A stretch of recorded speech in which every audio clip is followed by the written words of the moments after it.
While it is fairly common knowledge that the Xbox brand faced heavy backlash from gamers and critics in 2013 due to the negativity surrounding the Xbox One, Microsoft has been attempting to rectify those past mistakes by choosing to focus on fixing what exactly caused them to fall into last place within the console market.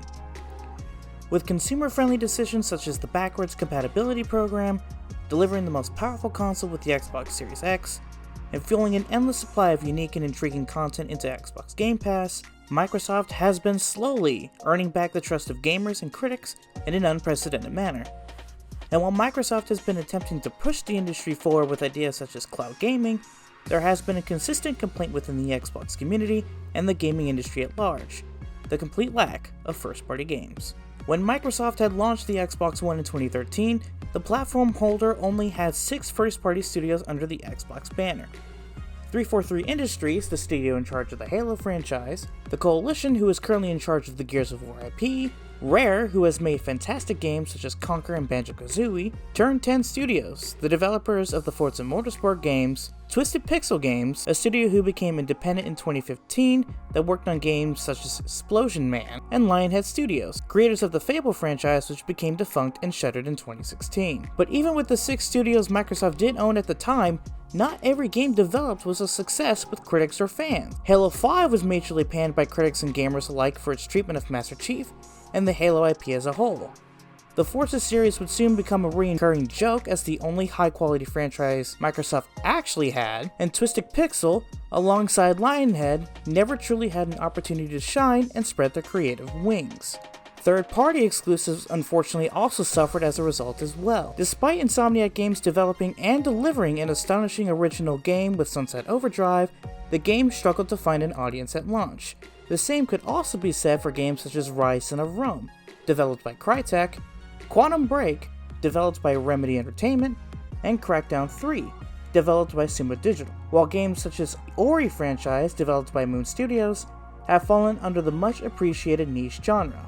Add the cancellation of games such as Scalebound, originally developed by Platinum Games, and the Phantom Dust reboot, originally being worked on by Darkside Game Studios, as well as the negative backlash of timed exclusives such as Rise of the Tomb Raider, leads to the foregone and undeniable conclusion that Microsoft had failed to deliver on promising compelling exclusives during the Xbox One generation. Fast forward to Microsoft's E3 2018 press conference, where head of Xbox Phil Spencer announced the acquisition of not 1, not 2, but 4 new studios joining the Xbox banner. Undead Labs, makers of the State of Decay series, Ninja Theory, who had just launched the well-received Hellblade: Senua's Sacrifice, Playground Games, well known for maintaining the Forza Horizon franchise, and Compulsion Games, making new experiences such as We Happy Few, while also announcing a new homegrown studio based in Santa Monica, The Initiative. Microsoft then kept the ball rolling, announcing even more studio acquisitions such as inXile Entertainment, developers of the Wasteland series, Obsidian Entertainment, makers of games such as Fallout New Vegas and Pillars of Eternity, and Double Fine Productions, developers of games such as Brutal Legend and Psychonauts. Add on the $7.5 billion acquisition of ZeniMax Media, parent company of Bethesda Softworks, and Xbox fans everywhere believe that the Xbox Series X generation will be where Microsoft finally begins to deliver amazing and fantastic first-party games. Unfortunately, that's not quite what happened. Due to the delay of the Xbox Series X's flagship title, Halo Infinite, Microsoft once again had to struggle maintaining its goodwill with its fanbase. And even though the massive success of games such as Microsoft Flight Simulator, Psychonauts 2, and Forza Horizon 5 helped manage to keep the damage at bay, there were still unresolved issues regarding the launch of Halo Infinite, such as the game's lack of content in the multiplayer aspect, despite Halo Infinite's campaign being much more widely received by fans and critics than its predecessor. On to the present day at the time of writing, it is noted now that Microsoft has been absolutely eviscerated by everyone within the Xbox community for its complete lack of AAA first-party games in 2022, with Starfield and Redfall getting delayed into 2023, and games such as Dusk Falls and Pentiment not hitting the sweet spot of the hardcore fanbase despite positive feedback from critics and other gamers. Of course, I wouldn't dare title this video what it is without bringing some hope and clarification to all of the Xbox gamers willing to listen to what I have to say. To understand why I titled the video the way it is, Xbox fans need to look back on what was going on at the time that these studios had joined Microsoft. What many people don't realize is that at the time the studios such as Obsidian Entertainment or Playground Games joined the Xbox family, at most, if not all the studios I had listed earlier, were either in the middle of developing their next game or had just recently shipped a new title at the time that they were acquired. Now you may ask, well Assassin, what do you mean by that? Well, let's take a look at all the studios I mentioned and list them off, assuming that all of these studio acquisitions announced at E3 2018 happened on the same day. Undead Labs, which was acquired in 2018, had just launched State of Decay 2 1 month before they were acquired at E3 2018. Ninja Theory, like I stated earlier, had just shipped Hellblade: Senua's Sacrifice less than a year when they were acquired, while it was confirmed later on that they were developing Hellblade 2. Playground Games had started pre-production of Fable at the time that they were acquired, as well as launching Forza Horizon 4 almost exactly 4 months later in October 2018. Adding on, they later announced and launched Forza Horizon 5 in 2021, during which Playground had enough developers to split the studio in two.